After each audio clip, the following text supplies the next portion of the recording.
Hey guys, welcome back. Luca here, and today I kind of want to talk about how ChatGPT will change the dynamic of tech and what the future for a software engineer will look like. For example, early this year, OpenAI first released GPT-3 and now also released ChatGPT 4, which is way more powerful. And many other companies have been taking advantage of these APIs and incorporating it into their own companies to make their products more personalized. A lot of bigger tech companies are trying to create their own internal version of these GPT technologies that they can use for their developers.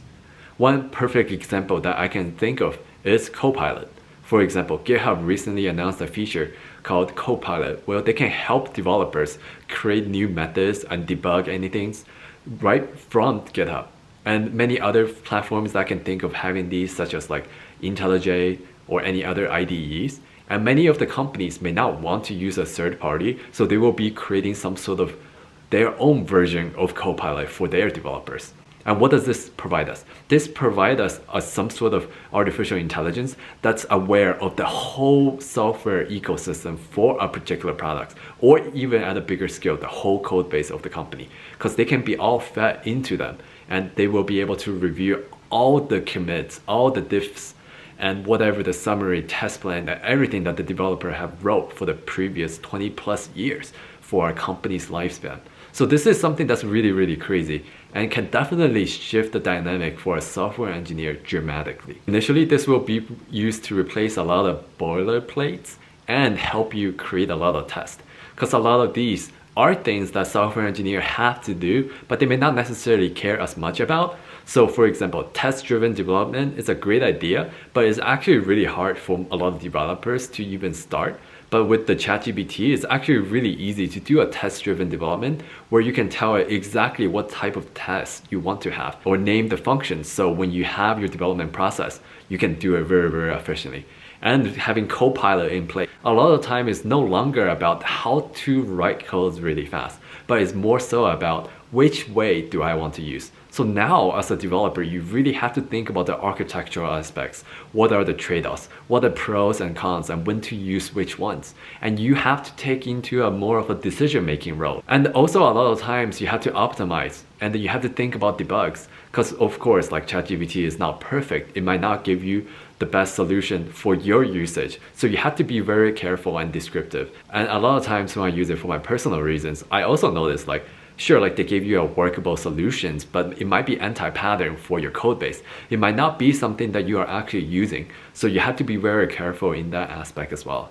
And one thing I definitely fear the most is like, oh, it's such a powerful tool.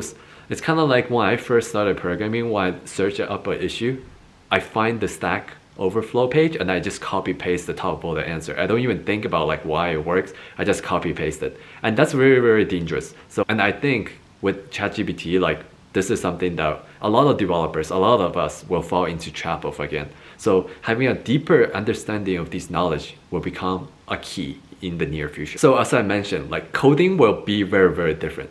I can imagine a lot of developers won't be spending as much time in coding alone anymore.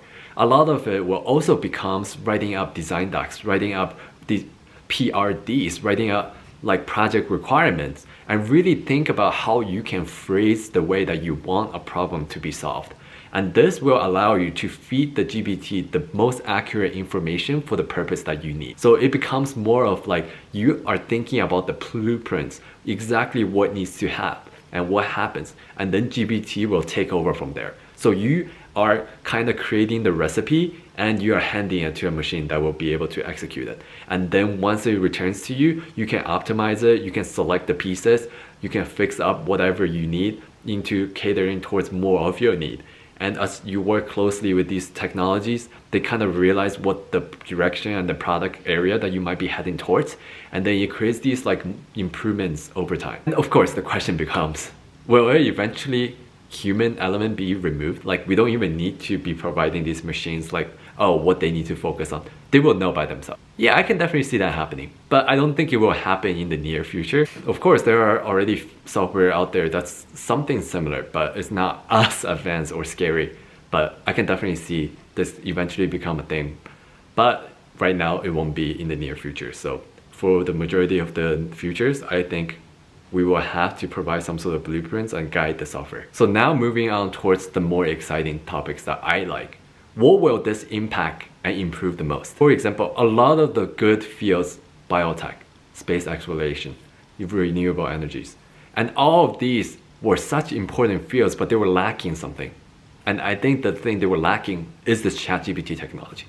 Biotech can benefit dramatically from all these GPT-related technology. For example, you can provide a protein of some sort or some sort of chemical, and then you can ask ChatGPT to help you recreate something similar of the same property, and you can also make it to verify if it's patterned or not. So now you can be able to create a lot of these elements, but of course they have their own limitation as well. They only know what we know so far, but because they know something so well and they can give it to you so fast, now it kind of creates this dynamic again. For example, during the Renaissance, I think one of the reasons why a lot of innovation was happening because the fact that people weren't just majoring in one area. It's kind of like the idea of technology, software is a tool to help you build something, but what is that something? And for a lot of time in the past 10 years, like people were missing that aspect, which is why it's so hard to connect some of these biologies, some of these technologies, softwares into another fields, because like people might only know one thing really, really well. But with the ChatGPT, with these technologies, they can handle all the questions that you may have. And this definitely increases these efficiencies as well as communication process.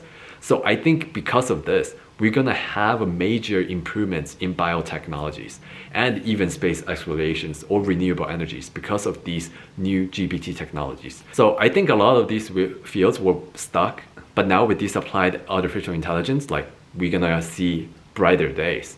So now it comes, a lot of these opportunities are new, a lot of these fields are new, are being created by these. So how can we capture on these?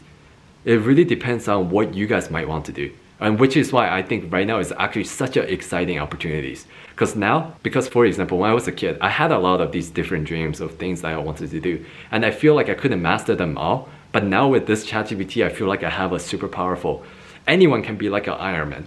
And anyone can have their own virtual assistants that knows them really, really well, that can provide you information, that can help guide you. And I just think this is really amazing. So yeah, guys, this is what I think the future will look like in the next 5-ish years and the direction that we will be heading towards. And I think software engineers will take on a different role. Of course, majority of us will still be writing codes, especially at these smaller, medium-sized companies. But as Copilot and more Copilot-like features being available to people, then the game will be completely different. And I think it's actually a very exciting time to be a software engineer. So yeah, guys, I hope you guys enjoyed this video. Make sure to like, comment, and subscribe. Let me know what you guys think, and I will talk to you guys next time.